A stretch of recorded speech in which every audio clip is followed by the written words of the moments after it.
లేఖన భాగాన్ని ఆధారం చేసుకొని మన యొక్క ఆత్మీయ జీవితాలను సరి చేసుకోవడానికి కావాల్సినటువంటి లేఖన సంబంధమైన విషయాలు మనం పరిశీలన చేయడం ప్రయత్నం చేద్దాము.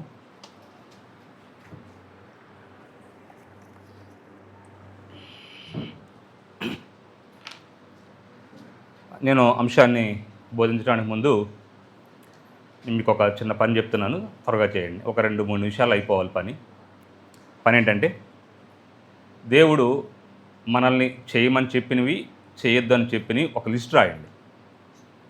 ఒక 2-3 నిమిషాల్లో అయిపోవాలి. ఒకవేళ రాయలేకపోతే మీరు అనుకోండి, ఇది చేయొద్దన్నాడు, 1 ఇది చేయొద్దన్నాడు, 2 ఇది చేయొద్దన్నాడు, 3 ఇది చేయొద్దన్నాడు, ఇది చేయమన్నాడు, అట్లా అనుకోండి. ఆ నెంబర్ అంతా రాసుకోండి. మీరు నాకు చెప్పొద్దు. 2 నిమిషాలు అయిపోవాలి, త్వరగా.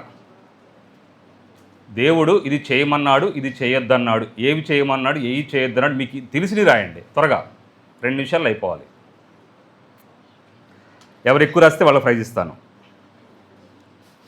ఒకవేళ మీరు రాయలేకపోయినా సరే కనీసం రీకాల్ చేసుకుని నెంబర్ వేసుకోండి. రాయడానికి టైం పట్టింది కాబట్టి దేవుడు ఈ పని చేయమన్నాడు, 1 ఈ పని చేయమన్నాడు, 2 ఈ పని చేయమన్నాడు, 3 ఇది చేయొద్దు అన్నాడు, 4 ఇది చేయమన్నాడు, 5 ఇది చేయొద్దు, అట్లా త్వరగా 2 నిమిషాల్లో.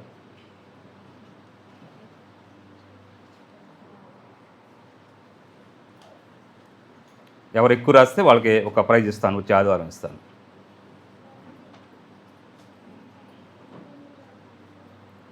సెవెన్ 7:30 అయింది, 2 నిమిషాలు అయిపోవాలి, త్వరగా.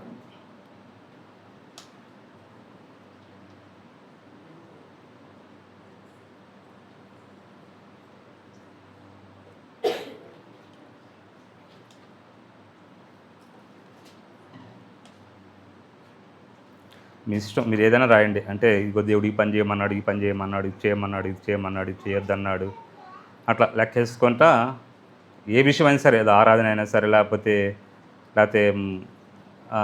భక్తిగా ఉండమనడం కానీ, లేకపోతే బూతులు మాట్లాడొద్దన్నారు కానీ, లేకపోతే ఇట్లా ఏదైనా సరే దేవుడు చెప్పింది, ఇది చేయమని చెప్పాడు, ఇది చేయొద్దు అని చెప్పాడు అన్నది రాయండి, త్వరగా.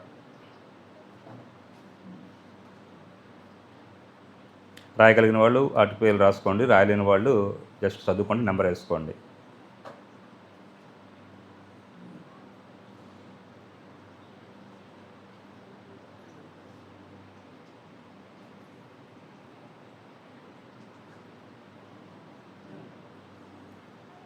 ఎవరు ఎక్కువ రాస్తే వాళ్ళకి గిఫ్ట్ ఇస్తాను.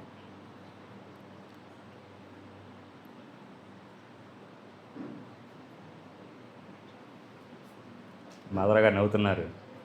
మీరు ఎక్కువ రాయాలా? 1 నిమిషం అయిపోయింది, ఇంకొక నిమిషం. దేవుడు చేయమన్నవి, చేయొద్దన్నవి ఏమేమి మీకు తెలుసో అవి మొత్తం కూడాను ఒక లిస్ట్ అవుట్ చేయండి. రాయలేకపోతే కనీసం ఇదిగో ఇది చేయొద్దన్నాడు 1 ఇట్లా కనీసం నెంబర్ అని రాయండి. ఎవరు ఎక్కువ రాస్తారో చూద్దాం.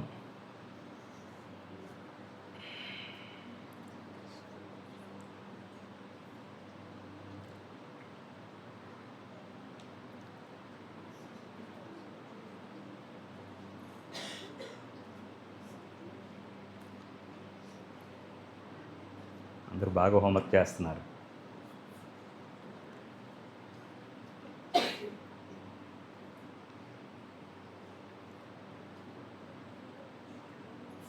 ½ మినిట్.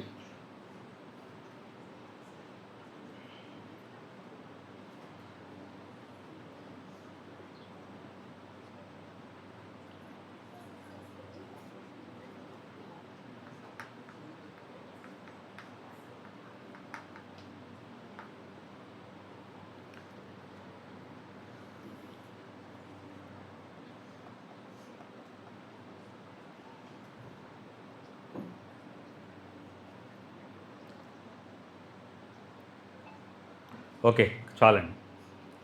రాయమంటే మీరు 9 రాస్తారులే కానీ. సరే, ఇప్పుడు ఏం చేస్తారంటే, మీరు ఎన్ని రాస్తారో అక్కడ ఈ కార్నర్లో ఇలా కొట్టుకొని ఇలా మీరు ఎన్ని రాస్తారో కింద రాసుకోండి. సపోజ్ నేను ఒక 30 రాశాను అనుకోండి, 30 వేసుకోండి. ఎవరు ఎక్కువ రాస్తే నేను అడగను, ఎందుకంటే అడిగిన తర్వాత మళ్ళీ తర్వాత మీరు మళ్ళీ తిప్పుకుంటారు. వేసుకున్నారా? అయిపోయింది. ఓకే. ఏంటండి 30 కాదు, మీరు ఎన్ని రాస్తారు, మీరు 10 రాశారనుకోండి 10 వేసుకోండి. మీరు అంత రాస్తే అది, మీరు 1 రాస్తారనుకో 1 వేసుకోండి, 100 రాస్తారనుకో 100 వేసుకోండి. మీ ఇష్టం, మీరు ఎన్ని రాస్తారని వేసుకోండి. 20 రాస్తే 20 వేసుకోండి, 15 రాస్తే 15 వేసుకోండి. అవి నేను మీరు రాసిని మొత్తం మీరు ఇప్పుడు సపోజ్ ఒక 15 రాశారనుకోండి, దేవుడు చెప్పిని చేయమనే 2 కలిపి 15 రాశారనుకోండి, ఇక్కడ 15 వేసుకోండి. ఒక 20 రాశారనుకోండి, 20 వేసుకోండి. మరి ఎవరు ఎక్కువ రాశారో నాకైతే తెలియలే, కానీ అది మీకే ఉంచుకోండి. Okay, next question. పైన ఏం వేస్తారంటే మీరు రాసుకున్నట్లల్లా మీరు ఒక 20 రాసుకున్నారనుకోండి, వాటిలో మీరు ఎన్ని చేస్తున్నారో రాసుకోండి. సపోజ్ ఇక్కడ నేను 15 రాశాను అంటే దేవుడు ఇది చేయమన్నాడు, ఇది చేయొద్దన్నాడు, 15 రాశాను అనుకోండి, దీంట్లో నేను ఎన్ని చేస్తున్నాను అక్కడ పైన రాసుకోండి. అందుకని పైన రాసుకోండి. 15 మొత్తం మీకు తెలిసిన మొత్తం 15 తెలుసు. ఈ 15లో నేను 1 చేస్తున్నాను, 2 చేస్తున్నాను, 3 చేస్తున్నాను, మీరు హృదయపూర్వకంగా రాసుకోండి. నా కోసం రాయొద్దు, లేకపోతే ఇంకోటి కోసం రాయని అవసరంలా. అదే ఈరోజు మనం నేర్చుకునే అంశం. నాకు తెలిసి ఎవరికి కూడాను బై వచ్చుండవు. అంటే మీరు 10 రాస్తే పైన 10 వచ్చుండవు, 15 రాస్తే 15 వచ్చుండవు. వచ్చాయి ఎవరికన్నా చాలా ఎక్కువ వచ్చాయా? పాప అర్థమై ఉండదులే. వచ్చాయా? 1 రాశారు, 1/1 వచ్చిందా? 7/7. ఓకే, సరే. విషయం ఏంటంటే ఈరోజు ప్రస్తుతం ఉన్నటువంటి ఈ క్రైస్తవ మత ప్రపంచాన్ని మనం పరిశీలన చేసినట్లయితే ఇది ఒక పెద్ద సమస్య. ఏంటా సమస్య అంటే, చాలామంది యొక్క క్రైస్తవుల గురించి మనం ఆలోచన చేస్తే నేడు క్రైస్తవులు ఎలా ఉన్నారంటే, మాకు బైబిల్ మొత్తం తెలుసు. మొన్న యేసు కూడా జస్ట్ అలా టచ్ చేశాడు. ఇది ఎప్పుడు బాగా వచ్చారా? ఓకే, ఇవాళ అదే టాపిక్. అంటే నేడు ఏమనుకుంటున్నామంటే నాకు బైబిల్ మొత్తం తెలుసు, ఎక్కడ ఏది అడిగినా సరే టక్కుమని చెప్పేస్తాం. కొరింథీ పత్రిక 15:29 టక్కని చెప్పేస్తాం. లేకపోతే చెప్పుకుండా రోమ 16:16 అంటే టక్కని చెప్పేస్తాం. హెబ్రీ 10:24 అంటే టక్కని చెప్పేస్తాం కదా. లేకపోతే ఫిలిప్పీ 1:21 అంటే టక్కని చెప్పేస్తాం. అంటే ఏం చెప్తున్నా, ఏది అడిగినా సరే తడుముకోకుండా వెంటనే చెప్పగలుగుతున్నాం మనము. బైబిల్లో ఎక్కడ అడిగినా చెప్తాము, ఏది అడిగినా చెప్తాము, టక్కున వెంటనే తడుముకోకుండా కంఠస్థ వాక్యాలు 100 చెప్పమనే చెప్తాము. ఇంకా ఎన్నో పాఠాలు వింటూ ఉన్నాం. అయితే దేవుడు ఒకవేళ ఈ సమయంలో మన ముందు నుంచొని మనతో ఒక ప్రశ్న వేస్తే ఏం ప్రశ్న వేస్తాడంటే, నీకు ఎంత తెలుసు అని ప్రశ్నించాడు నిన్ను. నీకు అర్థమవుతుందా? నీకు ఎంత తెలుసు అని ప్రశ్నించాడు. కానీ ఏం ప్రశ్నిస్తాడంటే, నీవు ఎన్ని చెప్పండి పాటిస్తున్నావు.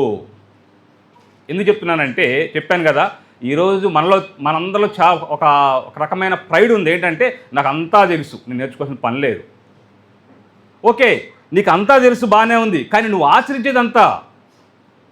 దేవుడు రేపు నిన్ను ఆ 2వ రాకడలో ప్రభు ముందు నువ్వు ఉంచున్నప్పుడు నీకెంత తెలుసు, లేకపోతే రోమ 16:16 చెప్పు, లేకపోతే ఆదికాండంలో ఎవరెవరు ఉన్నారు చెప్పు, అడగడు నిన్ను. దేవుడు ఏమడుగుతాడంటే, నేను ఇచ్చిన ఆజ్ఞలు నువ్వు ఎంతవరకు అనుసరించావు. అది ప్రాముఖ్యమైన ప్రశ్న. క్రైస్తవులుగా మనం తెలుసుకోవాల్సింది ఏంటంటే, మనకి ఎంత తెలుసు అనేది కాదు, కానీ మనము తెలిసిన వాటి ప్రకారము ఎంతగా జీవిస్తున్నామనేది దేవుడు మనల్ని ప్రశ్నిస్తాడు. ఈ విషయాన్ని ఈరోజు మనము చాలామంది మర్చిపోతూ ఉన్నాం. అంటే ఉదాహరణకి, నువ్వు ఆరాధనకి మానకూడదన్న విషయం నీకు తెలుసు కదా, మరి అలా జీవిస్తున్నావా? అది అడుగుతాడు దేవుడు. అట్లా ఇంకొక ప్రశ్న అడుగుతాను. చాలామందిలో ఉన్న ఆలోచన ఏంటంటే, నాకు అంతా తెలుసు. ఓకే, నేను నేర్చుకోవాల్సిన పని లేదు, నాకు అంతా తెలుసు. ఒకవేళ అంతా తెలిసిన వాళ్ళే పరలోకానికి వెళితే ముందు ఎవరు వెళ్తారు? బైబిల్లో అంతా తెలిసిన వాళ్ళే పరలోకానికి వెళితే ముందు ఎవరు వెళ్తారు? ఏంటి ఎవరు వెళ్తారు? ముందు ఎవరు వెళ్తారు? ప్రశ్న అర్థం కాలేదా? ఓకే, ఇప్పుడు మనకంతా బాగా తెలుసు అనుకుంటున్నాం కదా. ఒకవేళ తెలిస్తేనే పరలోకానికి వెళితే కాదు, ఒక్క నిమిషం, మళ్ళీ చెప్తాను. ఒకవేళ బైబిల్ మొత్తం తెలిసిన వాళ్ళే కనుక పరలోకానికి వెళితే ఆ వరుసలో ఫస్ట్ ఎవరు ఉంటారు అది నేను అడిగేది. క్రీస్తు కాదు, ఇంకా కాదు. తెలిసిన వాళ్ళు వెళ్తారు. ఆ లిస్టులో ఫస్ట్ ఎవరు ఉంటారు? ఫస్ట్ పోయేది ఎవరో? ఇంకా అర్థం కాలేదా క్వశ్చన్? కాదండి. ఇప్పుడు ఒకవేళ బైబిల్ మొత్తం తెలిసిన వ్యక్తికే ఇప్పుడు యేసుప్రభు వచ్చేసి ఏమంటాడంటే, బైబిల్ మొత్తం తెలిసిన వాళ్ళే నేను పంపిస్తాను పరలోకానికి అన్నాడు అనుకోండి. అంటే ఫస్ట్ ఎవరిని పంపిస్తాడు? సరే నేనే చెప్తాను. ఎవరిని పంపిస్తాడంటే సాతాను పంపిస్తాడు. ఎవరిని పంపిస్తాడు? సాతానుని పంపిస్తాడు. ఆడికంటే ఎక్కువ నీకు నాకు తెలియదు, అవునా కదా? యేసుక్రీస్తు అని చెప్పాడు. యేసుక్రీస్తుకే వచనాలు జ్ఞాపకం చేశాడు. అతనికంటే మనకు ఎక్కువ తెలుసా వాక్యం? తెలియదు. ఒకవేళ కనుక వాక్యం తెలిసిన వాళ్ళకే పరలోకం అయితే మా ఫస్ట్ పోవాల్సింది ఎవరంటే సాతానుడు. కానీ వాడు పోతాడా? పోడు. కాబట్టి నేను చెప్పేది ఏంటంటే, కేవలం నాకు వాక్యం తెలుసు, నాకు బైబిల్ తెలుసు అని మనం అనుకుంటే అది పొరపాటు. అది ఎక్కడా కూడా దేవుడు కోరుకోవట్లేదు అనే విషయాన్ని మనం గమనించాలి.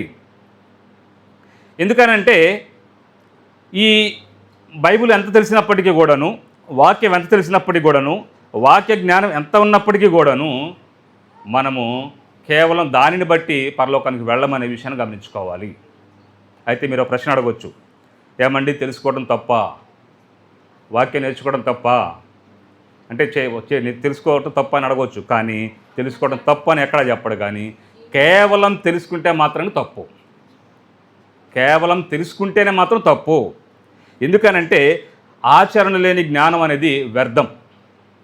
ఆచరించని జ్ఞానం కానివ్వండి, ఆచరించినటువంటి వాక్యం కానివ్వండి, అది వ్యర్థం. దానివల్ల ఎటువంటి ఉపయోగం లేదనే విషయం మనం గమనించాలి. ఇంకొక ప్రశ్న అడుగుతాను నేను మళ్ళీ. నేనేమంటానంటే మిమ్మల్ని అందరినీ నాతో కలుపుకొని మీరందరూ పాపులు అంటాను. ఏమంటారు మీరు? కాదా? గుండె మీద చేసుకొని చెప్పండి. మీరందరూ పాపులు అంటాను నేను.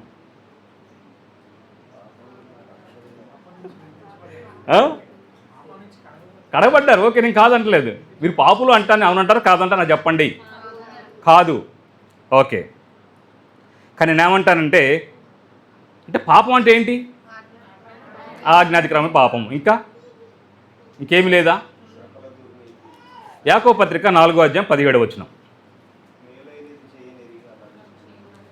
కాబట్టి మేలైనది చేయనెరిగియు అలాగు చేయని వానికి పాపము కలుగును. ఓకేనే? ఇప్పుడు ఒకసారి వద్దాం మళ్ళీ. మీ చేయట్లేదని అనట్లేదు, ట్రై చేయడానికి, తెలుసుకోవడానికి ఇప్పుడు మనం ఆలోచన చేసేది. అక్కడ ఏమన్నాడంటే మేలైనది చేయనెరిగియు అలాగు చేయని వానికి పాపం కలుగును అన్నాడు. ఇప్పుడు 1-2 ఆలోచన చేద్దాం. మేలేంటో. ఆదివారం ఆరాధన చేయడం మేలా కాదా? మరి చేయట్లేదంటే అదేంటి? పాపమే కదా. అంటే మనం పాపం చేస్తున్నట్టు లేదా? అంతే. ఎదుటివానికి క్షేమం కోరుకోవటం మేలా కాదా? మరి మనం కోరుకోవట్లేదంటే పాపం చేస్తున్నాం, చేయట్లేదా? మనం ఏమనుకుంటామంటే ఈ హత్య చేస్తేనో, దొంగతనం చేస్తేనో, జారత్వం చేస్తేనో, వ్యభిచారం చేస్తే ఇవే పాపాలు అనుకుంటే ఇవే కాదండి. నీవు చెడు చేయకుండా ఉండటం మాత్రమే కాదు, మేలు చేయటం మర్చిపోయినా సరే పాపమే. అది చెప్పింది అక్కడ. కాబట్టి మేలైనది చేయనెరిగియు అలాగూ చేయని వానికి పాపము కలుగును. అది ఏ విషయమైనా సరే, ఆరాధన విషయమైనా సరే, సహోదరుని క్షమించే విషయమైనా సరే, తోటి వారిని ప్రేమించే విషయమైనా సరే, సమాధాన పడే విషయమైనా సరే, అవసరంలో సహాయం చేసే విషయమైనా ఏదైనా సరే, అది మేలు అని మనకు తెలిసినప్పుడు దాన్ని చేయకపోతే అది పాపము. కానీ ఈరోజు మనం ఎలా ఉన్నామంటే కేవలం ఆదివారం ఆరాధనకి వెళ్తే చాలు, అదే మంచి అనుకుంటున్నాం, అదే మేలు అనుకుంటున్నాం. ఇదే కాదండి. కాబట్టి ఈ సమయంలో మనము ఆలోచన చేసే విషయం ఏంటంటే, ఒకవేళ ఈ సమయంలో దేవుడి కనుక మన ముందు ప్రత్యక్షమైతే మనం అడిగే ప్రశ్న ఏంటంటే, ఆ ప్రశ్నని ఈరోజు మనము ఆలోచించేద్దాము. ఆ ప్రశ్న ఏంటంటే, నువ్వు అనలేను, నేను వాక్యమును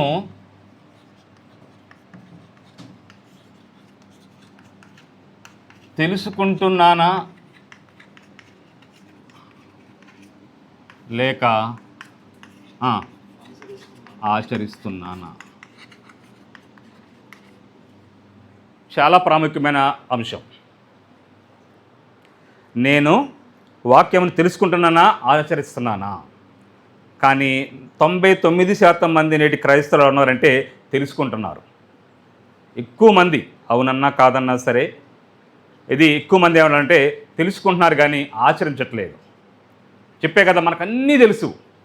తోటి వారిని ప్రేమించాలని తెలుసు, క్షమించాలని తెలుసు, అత్తతో కోడలు ఎలా ఉండాలో తెలుసు. సార్ చెప్పారు కదా, ఋతు గ్రంథం అంటే అత్త కోడలు అంతా బాగా తెలుసు. కానీ అక్కడ పోయేసరికి ఏముండదు. స్నేహం కానీ, క్షమించడం కానీ, ప్రేమించడం కానీ, ఇవన్నీ కూడా మొత్తం తెలుసు మనకి. కానీ మనం ఏం చేస్తామంటే దాన్ని పాటించము. కాబట్టి ఈ రాత్రికాల సమయంలో మనం ఈ ప్రశ్న వేసుకుందాం మన అందరం కూడా. ఏమిటా ప్రశ్న అంటే, నువ్వు తెలుసుకుంటున్నావా, ఆచరిస్తున్నావా? తెలుసుకుంటున్నావన్నా, లేకపోతే ఇంకా నేర్చుకోవాలంటే నేర్చుకుంటున్నావా?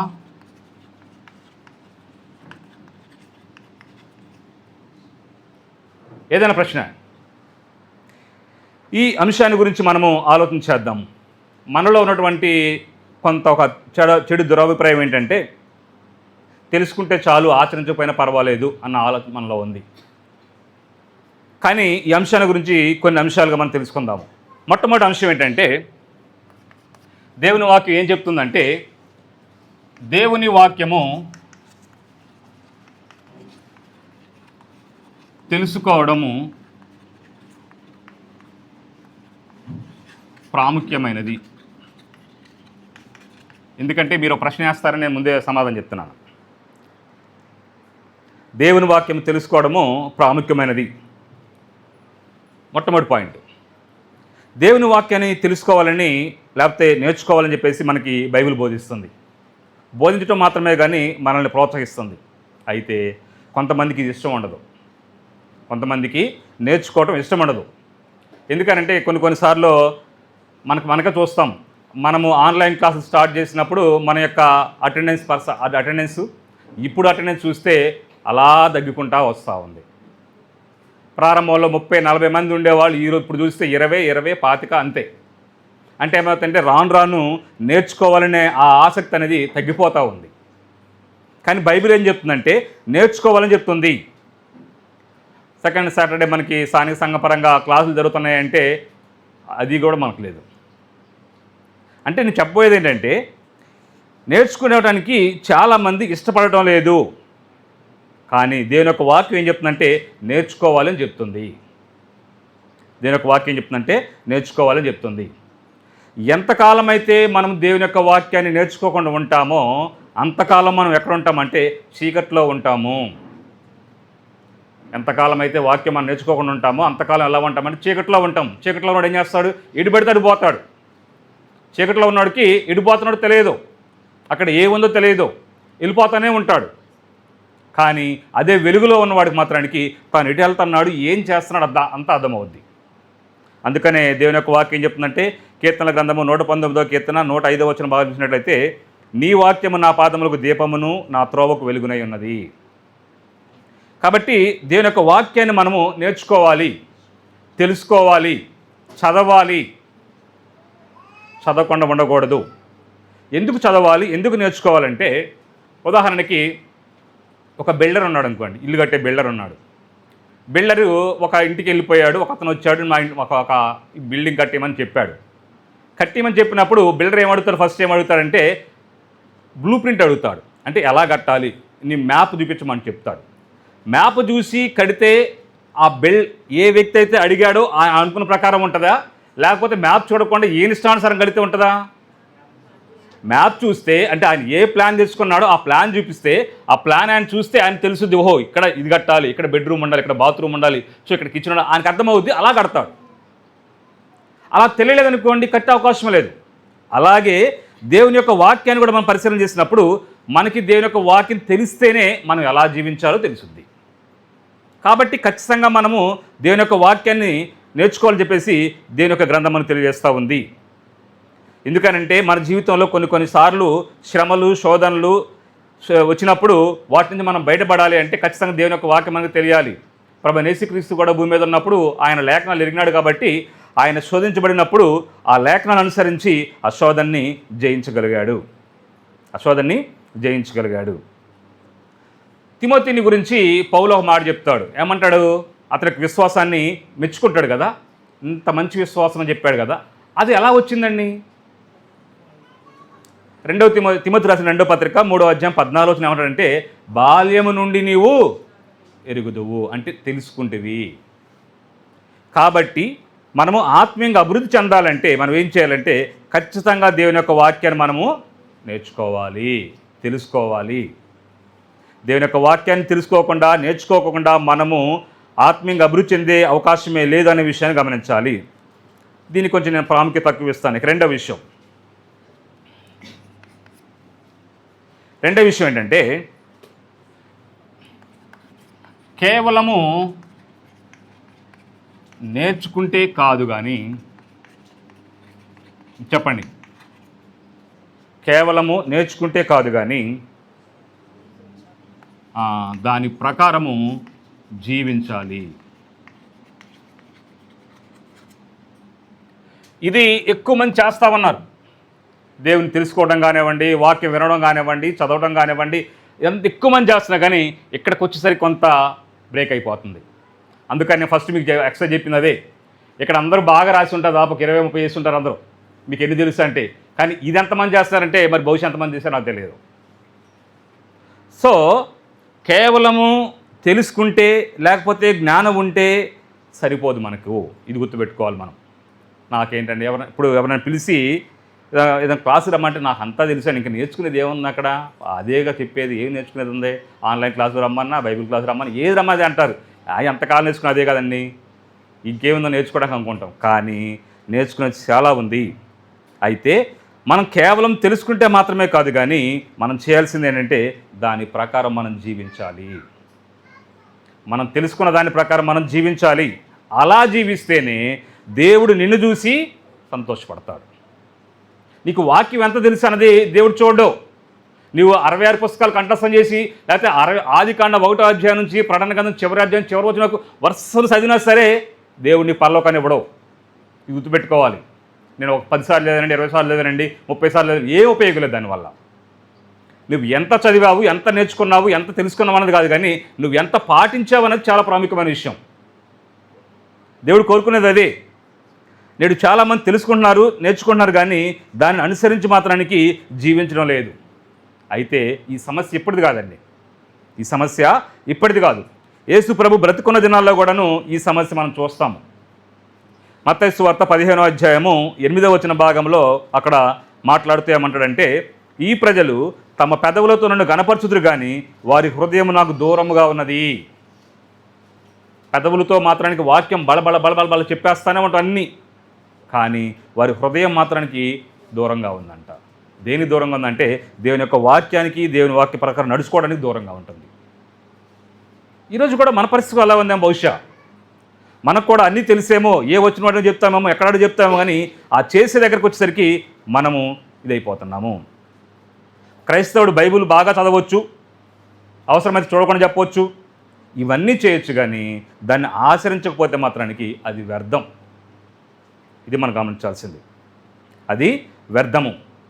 లూకాసు వార్త 11వ అధ్యాయము 28వ వచన భాగాన్ని ఒకసారి మనం పరిశీలన చేసినట్లయితే, లూకాసు వార్త 11వ అధ్యాయం 28వ వచన భాగం చూస్తే, ఆయన అవును కానీ దేవుని వాక్యము విని దానిని గైకొనువారు మరి ధన్యులని చెప్పాను.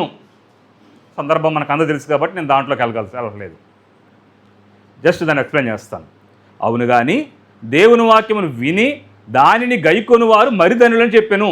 ఇక్కడ కేవలం వినేవారు ధన్యులు అన్నాడా? కేవలము వినేవాళ్ళు ధన్యులు అన్నాడా? అనలేదు. నేర్చుకునే వాళ్ళు ధన్యులా?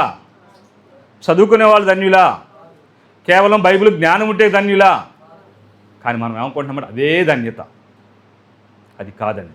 ఇక్కడ ఏమంటారంటే ఎవరు ధన్యులు అంటే గైకొనేవారు ధన్యులు. నువ్వెంత తెలుసుకుంటావు, నీకు ఒక వచనం తెలుసా అది పాటించు, నీకు 2 మాటలు తెలుసా దాన్ని పాటించు, అంతవరకే నిన్ను దేవుడు అడుగుతాడు.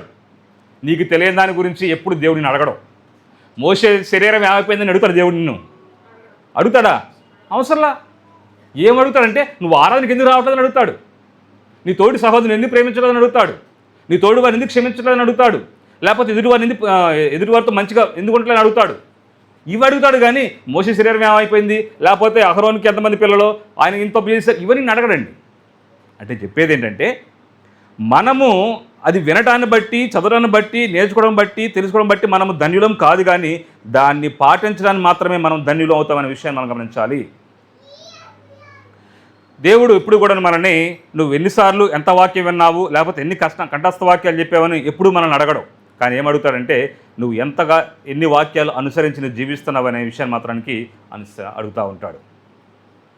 వాక్యాన్ని తెలుసుకోవడం అంటే, లేకపోతే నేర్చుకోవడం అంటే కేవలం సమాచారం కోసం కాదండి. ఏంటది? వాక్యం చదవడం కానీ, నేర్చుకోవడం కానీ, తెలుసుకోవడం కానీ అనేది సమాచారం కోసం కాదు. సమాచారం అంటే ఒక మంచి ఎగ్జామ్ రాయొచ్చు, దానికి ఓకే.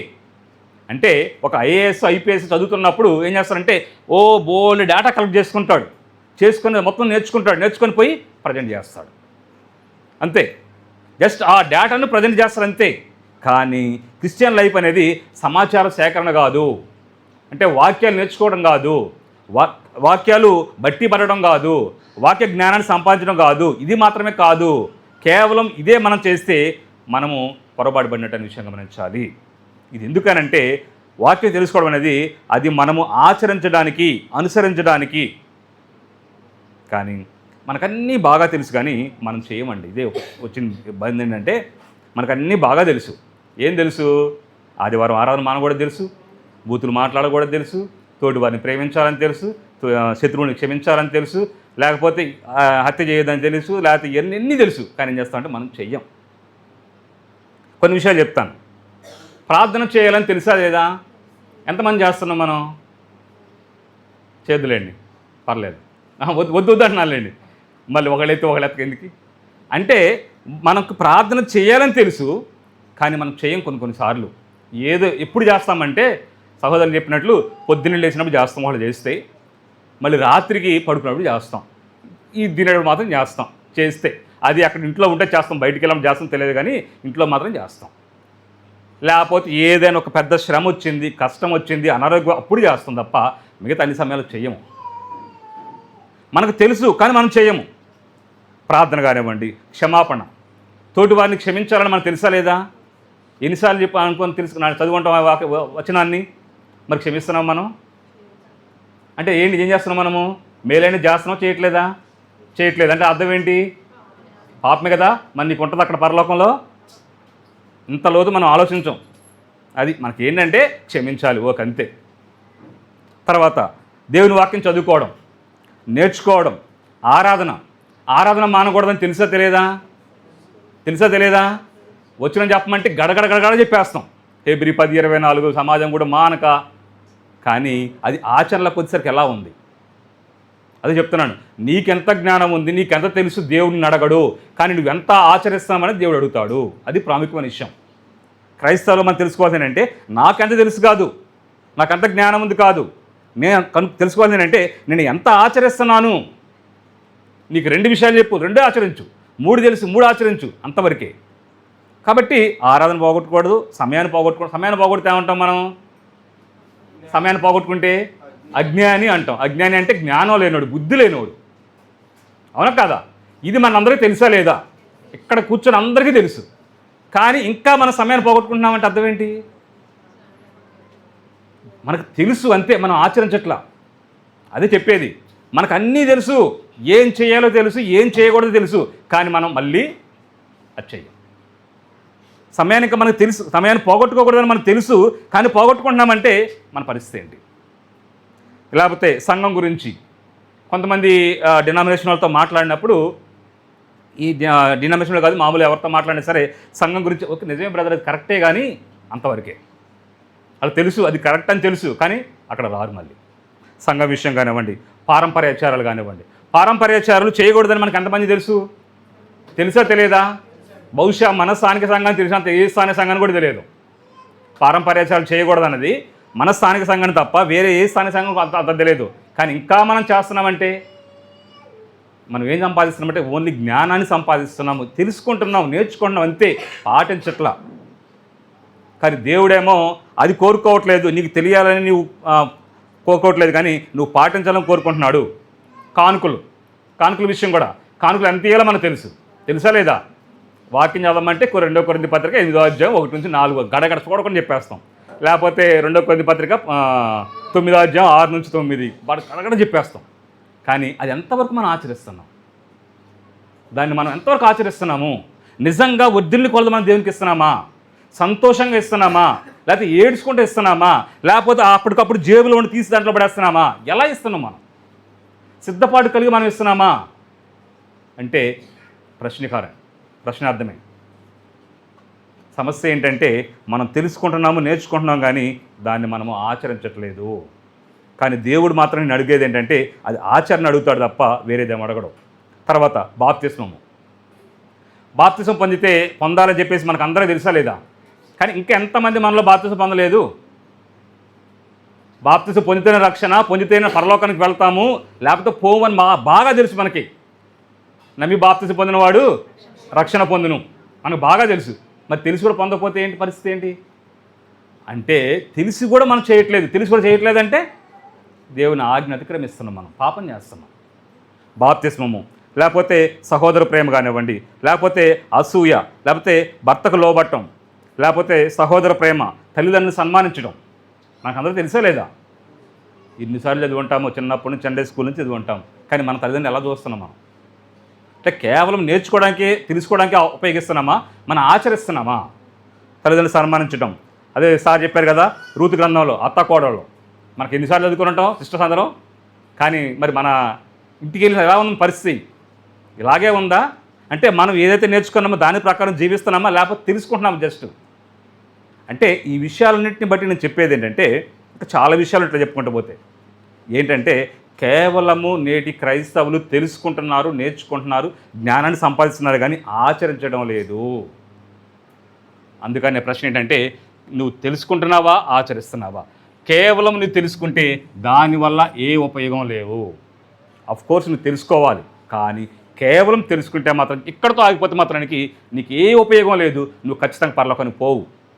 అది నేను చెప్పట్లా, బైబిల్ చెప్తుంది. కాబట్టి అందుకనే మనం తెలుసుకోవాల్సిందంటే అందుకనే యాకోబు పత్రిక మనం వాక్యపాఠం చదువుకున్నాము. యాకోబు పత్రిక 1వ అధ్యాయము 1వ అధ్యాయం 22 నుంచి 27 వచ్చిన చూసినట్లయితే మీరు వినువారు మాత్రమై ఉండి మిమ్మును మీరు మోసపుచ్చుకొనకుండా, ఏమంటున్నాడు అక్కడ? మీరు వినువారు మాత్రమై ఉండి. మనలో ఎక్కువ మంది ఇలాగే వింటున్నాం. అలా ఉంటే ఏమవుద్దంట? వినువారు మాత్రం మిమ్ముని మీరే మోసపుచ్చుకొనకుండా. ఎవరో మోసపుచ్చడం పని లేదు.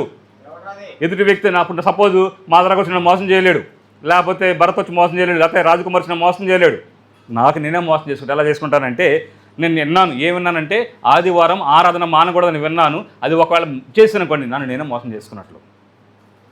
కాబట్టి మిమ్మల్ని మీరే మోసపుచ్చుకొనకుండా వాక్య ప్రకారం ప్రవర్తించువారినై ఉండుడి. ఏం చేయాలంటే కేవలం వింటం కాదు, ఏం చేయాలంటే ప్రవర్తించువారినై ఉండుడి. మనం ఎలా ఉండాలంటే కేవలం వాక్యాన్ని మనం వినేవారు మాత్రం కాదు, కానీ వాక్య ప్రకారం మనం ప్రవర్తించేవారమే ఉండాలి అని చెప్పిన తర్వాత అక్కడ ఒక ఎగ్జాంపుల్ చెప్తున్నాడు. ఎవడైనను వాక్యమును వినువాడై ఉండి దాని ప్రకారం ప్రవర్తింపని వాడైతే వాడు అద్దంలో తన సహజ ముఖమును చూచుకొని మనుషుని పోలి ఉన్నాడు.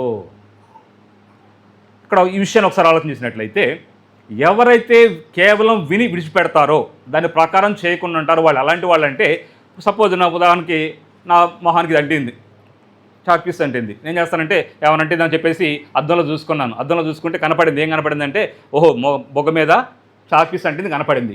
చూసుకొని మెదలకుండా వెళ్ళిపోయాను అనుకోండి. ఏంటి ఉపయోగం చూసుకోవడం వల్ల? కానీ ఉపయోగం ఉందా?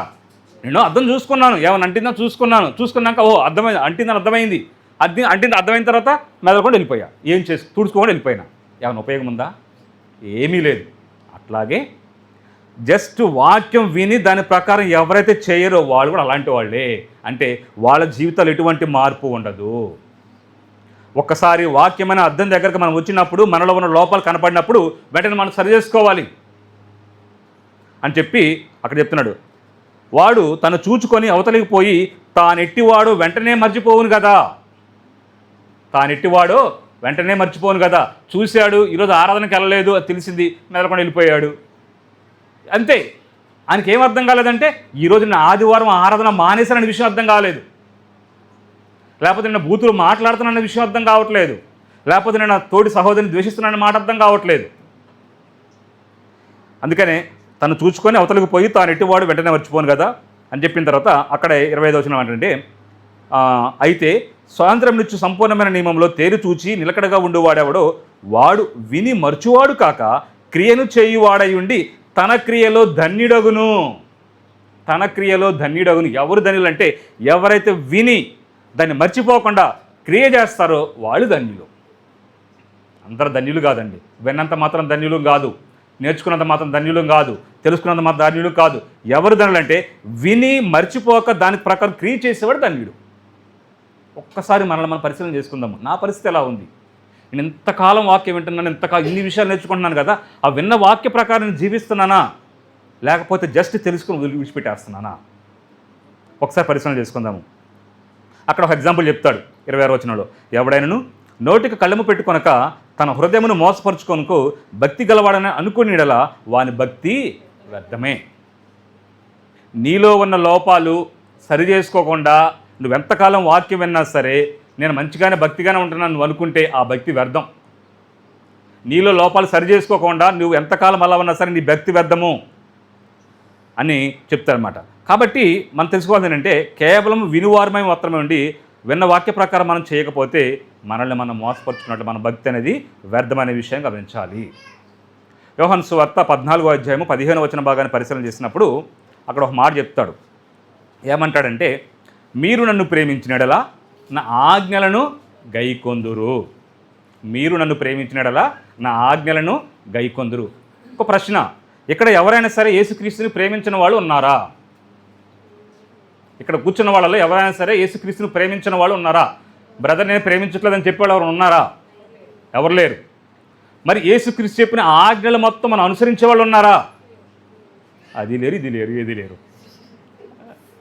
అంతేనా? అది కాదండి.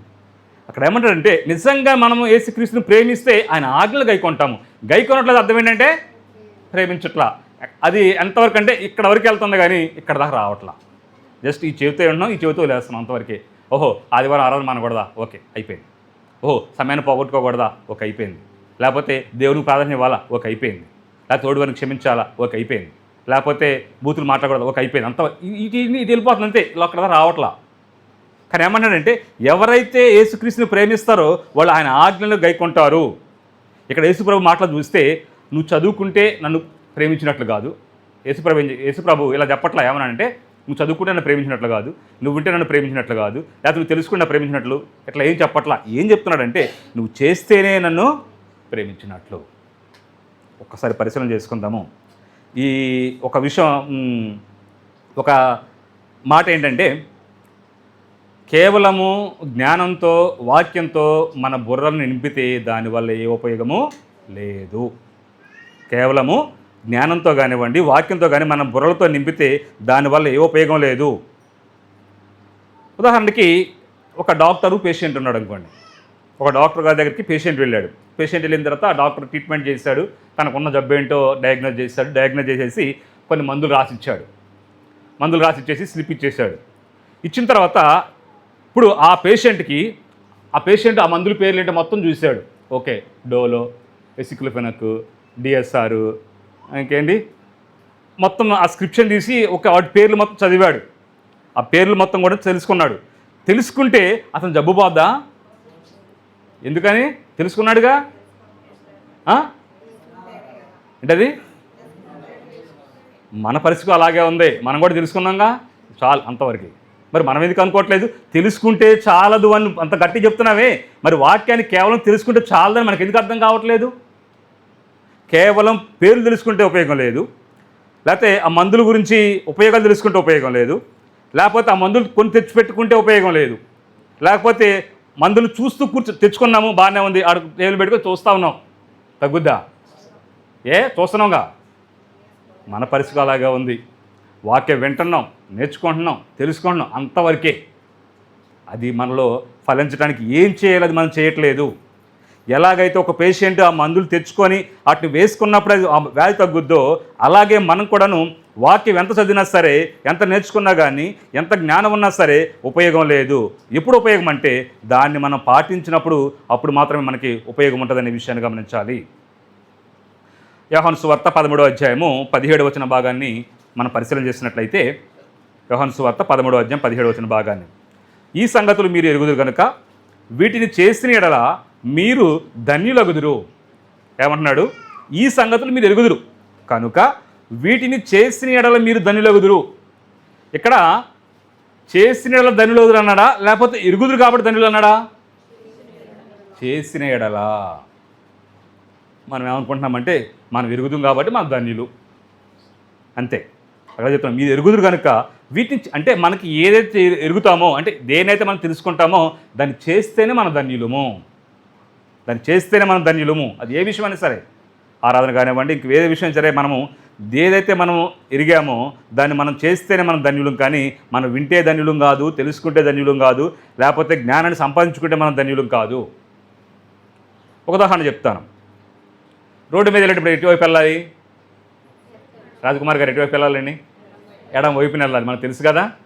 నేను కుడివైపున వెళ్ళాను అనుకోండి, ఏమవుద్ది? యాక్సిడెంట్ అయింది, ఏదైనా కావచ్చు, పైకి అనుకోవచ్చు. అట్లాగే మనము దేవుని వాక్యాన్ని ఏం చేయాలో మనకు తెలిసి కూడా తెలియకపోతే అదే అవుద్ది చివరికి అదే విషయం జరుగుద్ది. కాబట్టి మనం తెలుసుకోవాల్సింది ఏంటంటే, మనము ఏదైతే నేర్చుకున్నామో దాని ప్రకారం మనం జీవించాలి, దాని ప్రకారం మనం చేయాలనే విషయం గమనించాలి. నేడు చాలామంది జీవితాల్లో మార్పు చెందడం కారణం ఏంటంటే వారికి వాక్యం తెలియక కాదు, వారికి వాక్య జ్ఞానం లేక కాదు, కానీ కేవలం ఆచరించక అనే విషయం గమనించాలి. అందుకనే లోకాసు వార్త 6వ అధ్యాయం 46వ వచనంలో ఏమంటాడంటే, నేను చెప్పు మాటల ప్రకారం మీరు చేయక ప్రభువా ప్రభువా అని నన్ను పిలుచుట ఎందుకు? నిజమే, ఈరోజు మనం కూడా పరిశీలన చేసుకోవాలి. దేవుని యొక్క వాక్య ప్రకారం మనం జీవించకుండా మనం ప్రభువా ప్రభువా అంటే ఏంటి ఉపయోగము? ఏ ఉపయోగం లేదు. ఒక కొటేషన్ చెప్తాను, రాసుకోండి, మీరు రాసుకోండి. ఏంటో కొటేషన్ అంటే, నేటి క్రైస్తవులు ఎలా ఉన్నారన్న దానికి చెప్పు కొటేషను. క్రైస్తవులు మరొక కొత్త మెసేజ్ వినడానికి ఇష్టపడతారు అంట.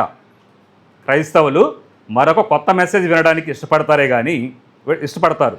అయితే దేవుడు ఆ వ్యక్తి అంతకుముందు విన్నదాన్ని ఆచరిస్తాడేమో అని చూస్తాడట. క్రైస్తవులు ఎలా ఉంటారంట, ఇంకో మెసేజ్ ఉంటే బాగుంది, ఇంకో మెసేజ్ ఉంటే కొత్తగా. కానీ దేవుడు అలా చూడాలంటే ఏం చూస్తాడంటే, ఆల్రెడీ ఈ మెసేజ్ ఉన్నాడు కదా, దీన్ని ఆచరిస్తాడు లేదని చూస్తాడండి దేవుడు. మనం కూడా అలా ఉండాలండి. కొత్త విషయాలు, కొత్త మెసేజ్లు ఇవి కాదు మనకు కావాల్సింది. మనం తెలుసుకున్న వాటిని మనం ఆచరిస్తున్నామా లేదని మనం పరిశీలన చేసుకోవాలి. ఎందుకనంటే అవి ఎప్పుడు చెప్పేదిగా, ఆ విజయబాబు గారు ఏం చెప్తారు, పొద్దాల పారంపర్యాచారాలు అంతేగాని చెప్పేది అది కాదండి. మనం ఇప్పుడు అట్లా అనుకోకూడదు. అంటే ఇవే అనుకుంటున్నాం, కానీ అసలు ఆ విషయాలు మనం నేర్చుకుంటున్నామా? నన్ను రజని కూడా అప్పుడప్పుడు అంటుంటుంది, మీరు ఎప్పుడు ఇదే చెప్తారు, ఆరాధన గురించి చెప్తారు, లేకపోతే సమయానికి రమ్మంటారు, ఇవే చెప్తారు ఏంటంటే అంటుంది. అసలు వింటే ముందు ఆలయానోడికి గుణిత చెప్తే ఏంటి ఉపయోగం? వాస్తవం, నువ్వు ఆరాధనకి సమయానికే రాలేకపోయినప్పుడు, నువ్వు సమయాన్ని పోగొట్టుకుంటున్నప్పుడు ఇంత లోతు విషయాలు చెప్తే నీకేమీ అర్థమేమవుద్ది?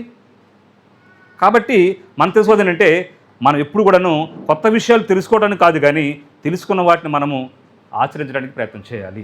ఒక మూడో విషయం, ఇంకొక 5 నిమిషాలు వాపు చేస్తాను. క్రీస్తు బోధ. ఈ విషయంలో క్రీస్తు బోధను మనం పరిశీలన చేసినట్లయితే మత్తయి సువార్త 7వ అధ్యాయము 24 నుంచి 27 వచన భాగాలు పరిశీలన చేసినట్లయితే, మత్తయి సువార్త 7వ అధ్యాయము 24 నుంచి 27 వచన భాగాలు చూస్తే అక్కడ యేసుప్రభు మాట్లాడుతూ ఏమంటాడంటే, కాబట్టి ఈ నా మాటలు విని వాటి చొప్పున చేయి ప్రతివాడును బండ మీద తన ఇల్లు కట్టుకున్న బుద్ధిమంతుని పోలియుండును.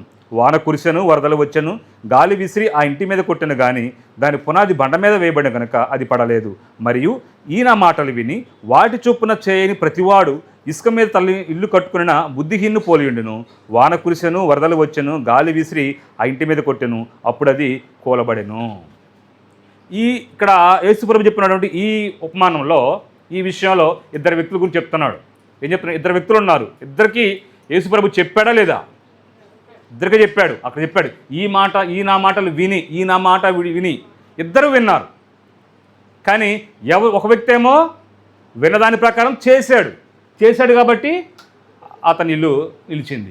ఒక వ్యక్తి ఏమో విన్నాడు కానీ దాని ప్రకారం చేయలేదు కాబట్టి ఆ ఇల్లు పడిపోయింది. కాబట్టి మనం కూడా తెలుసుకోవాల్సింది ఏంటంటే, మనం ఎంత వింటున్నాము లేకపోతే అనేది కాదు, కానీ విన్నదాని ప్రకారం మనం చేస్తున్నామా లేదా అనే విషయం గమనించాలి. అందరం వింటున్నాము, మనకు సహోదరులు చెప్పేది ఇక్కడ నిలబడి చెప్పారంటే అందరికీ ఒకటే చెప్తున్నారు, అంతేగాని వెంకటేశ్వర గారికి ఒకళ్ళు, యోనా గారికి ఒకళ్ళు, లేకపోతే వసంత గారికి ఒకళ్ళు చెప్తే సెపరేట్ చెప్తున్నారా? అందరికి ఒకటి. ఇప్పుడు నేను మాట్లాడుతున్నాను, మనిషి కూడా చెప్తున్నానా? అందరికీ కూడా చెప్తున్నాను. కాకపోతే అది ఫలించేసరికి ఏమవుద్ది అంటే విని చేసే వాళ్ళలో ఫలించిద్ది, వినని వాళ్ళకి ఫలించదు, అంతే, అంతకంటే ఏమి ఉండదు. కాబట్టి విని దాని ప్రకారం మనం చేయాలి. అదేవిధంగా మార్క్స్ వార్త 10వ అధ్యాయము 21, 22 వచ్చిన భాగాలు చూస్తే అక్కడ కూడా ఏమంటాడంటే, అక్కడ ఒక యవనస్తుని చూస్తాడు. యేసుప్రభు ఏమంటాడంటే, నీకున్నదంతా అమ్మేసేసి వచ్చి నన్ను వెంబడించంటే వెళ్ళిపోతాడు. విన్నాడు, చెప్పిందా ఏం చేయాలో విన్నాడు, కానీ చేయలేదు. ఈరోజు మన ప్రాబ్లం కూడా అదే, ఏం చేయాలో మనకు తెలుసు కానీ మనం కూడా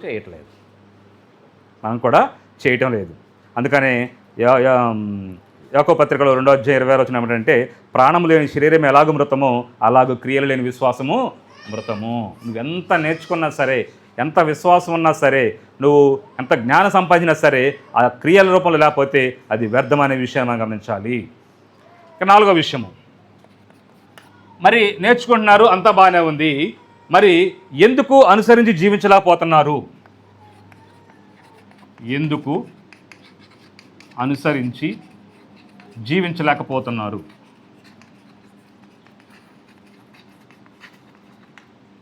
కారణం కూడా తెలియదు కదా మనకి. ఒక 5 నిమిషాలు కొంచెం ఎక్కువైంది దయచేసి ఆదరావు గారు.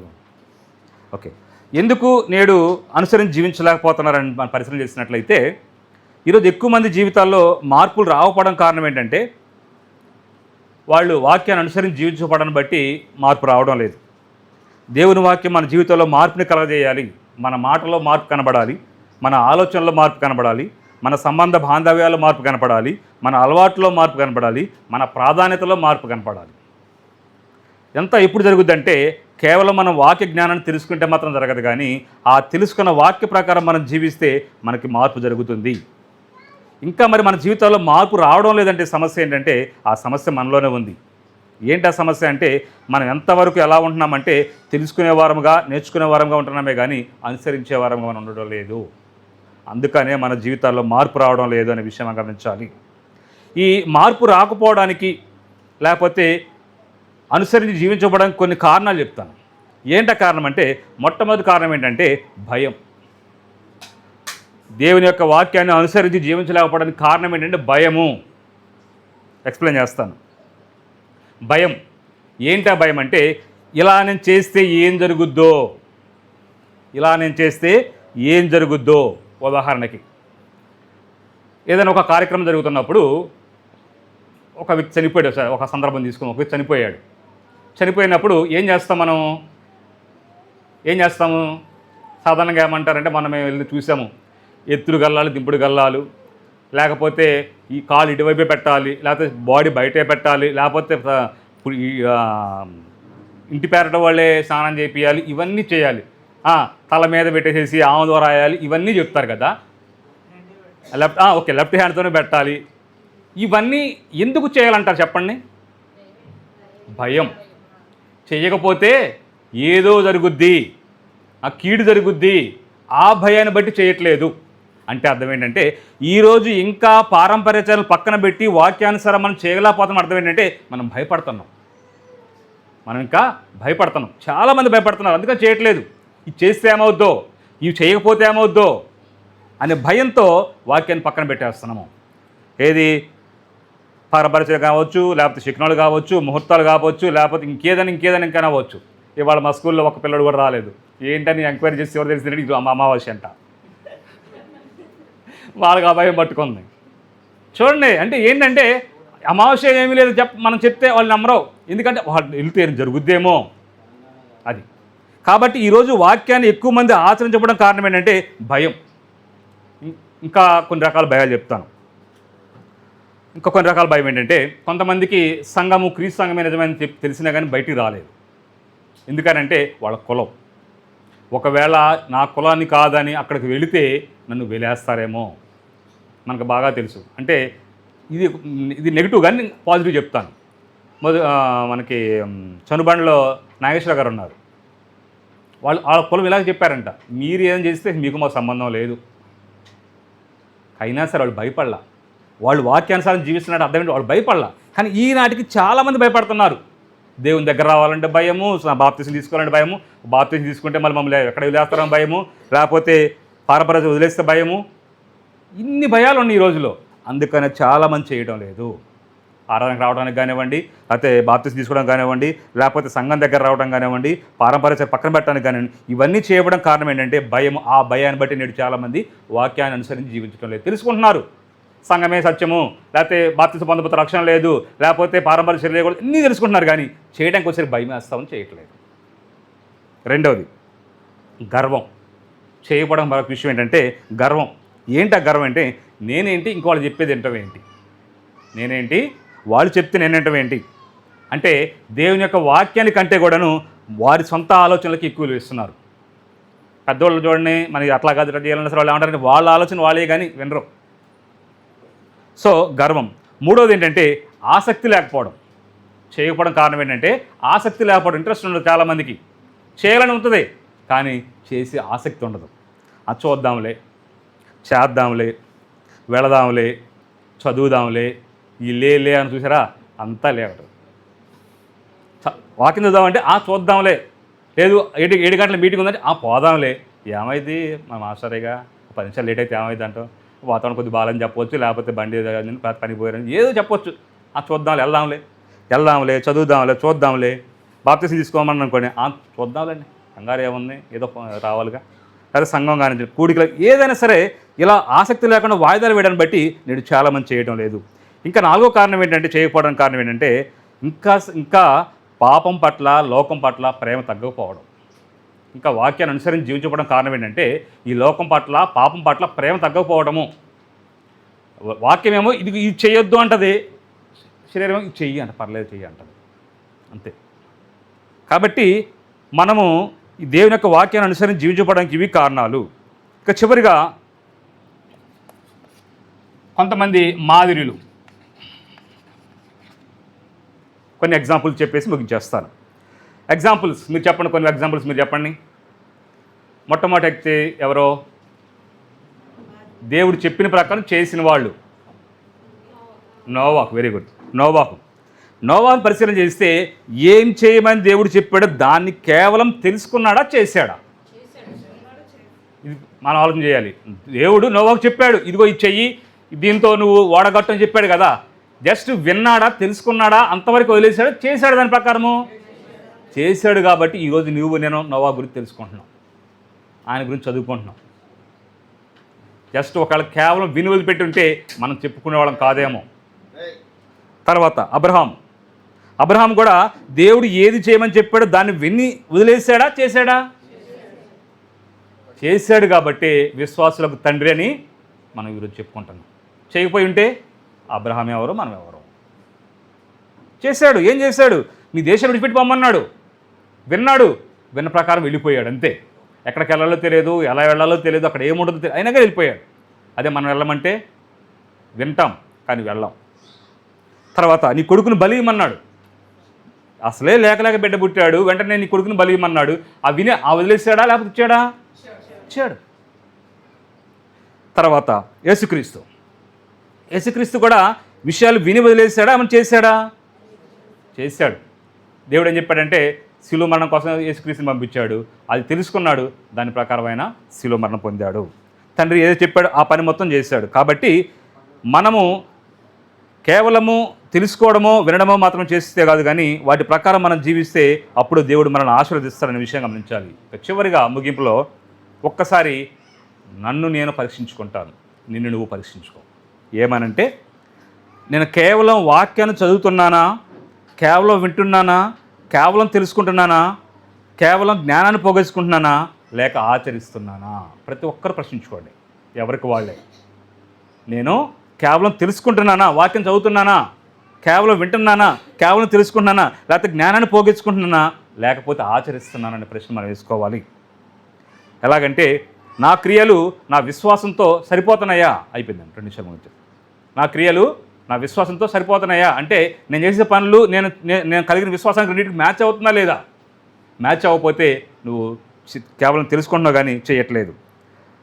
దేవుని యొక్క వాక్యము నా జీవితాన్ని ఏమైనా మార్చిందా? మార్చకపోతే నువ్వు వింటున్నావు కానీ అది నువ్వు పని చేయటం లేదు. అసలు దేవుడు నాకు ఇచ్చిన ఆజ్ఞలు ఏంటి, ఆ ఆజ్ఞలు ఏ ఆజ్ఞలు చేయలేకపోతున్నాను, ఏమి తెలుసు అనేది నా ప్రశ్న అయి ఉండాలి. నాకు తెలిసింది ఎంతవరకు ఆచరిస్తున్నాను అనేది మనం ప్రశ్నించుకోవాలి. మనం ఏం చేసుకోవాలంటే నాకు ఎంత తెలుసు, నేను ఎంత ఆచరిస్తున్నాను అది పరిశీలించుకోవాలి. కానీ చాలామంది దేవుని యొక్క వాక్యం తెలుసుకుంటున్నారు, కానీ కొంతమందే పాటిస్తున్నారు. చివరిగా జ్ఞానము అనేది, జ్ఞానానికి క్రియలకు చెప్తున్నాను, జ్ఞానం అనేది వేరైతే క్రియలు అనేవి ఫలాలు. జ్ఞానం అనేది వేరైతే క్రియలు అనేవి ఫలాలు. దేవుని వాక్యం తెలుసుకొని దానికి తగిన ఫలాలు ఫలిస్తే అప్పుడే దేవుడు మనల్ని ఆశీర్వదిస్తాడనే విషయాన్ని గమనించాలి. కాబట్టి ఈ రాత్రికాల సమయంలో మనం తెలుసుకోవాల్సింది ఏంటంటే, మన ప్రతి ఒక్క పరిస్థితిని నేను కేవలం దీని యొక్క వాక్యాన్ని తెలుసుకుంటున్నానా, నేర్చుకుంటున్నానా, లేకపోతే వింటున్నానా, లేకపోతే చదువుతున్నానా, లేకపోతే ఆచరిస్తున్నానా. కేవలం ఇదే చేస్తే మాత్రానికి దానివల్ల ఎటువంటి ఉపయోగము లేదు. ఇది వద్దని చెప్పను, కానీ కేవలం ఇదే చేస్తే మాత్రానికి దానివల్ల ఉపయోగం లేదు. ఇదిగో ఇది చేస్తేనే నీ బ్రతుకు నా బ్రతుకు మారుద్ది, అప్పుడే మనము పరలోకానికి వెళ్తాము. కాబట్టి ఈ రాత్రికాల సమయంలో ప్రతి ఒక్కరం కూడాను మనము ఎలా ఉన్నాము, ఏం చేస్తున్నామనే విషయాన్ని గమనించి మనలో ఏమైనా లోటుపాట్లు ఉంటే వాటిని సరి చేసుకోవాలని చెప్పేసి ఈ యొక్క వాక్యం ద్వారా హెచ్చరిస్తూ నన్ను నేను హెచ్చరించుకుంటూ ముగిస్తాను. అందరికీ వందనాలు.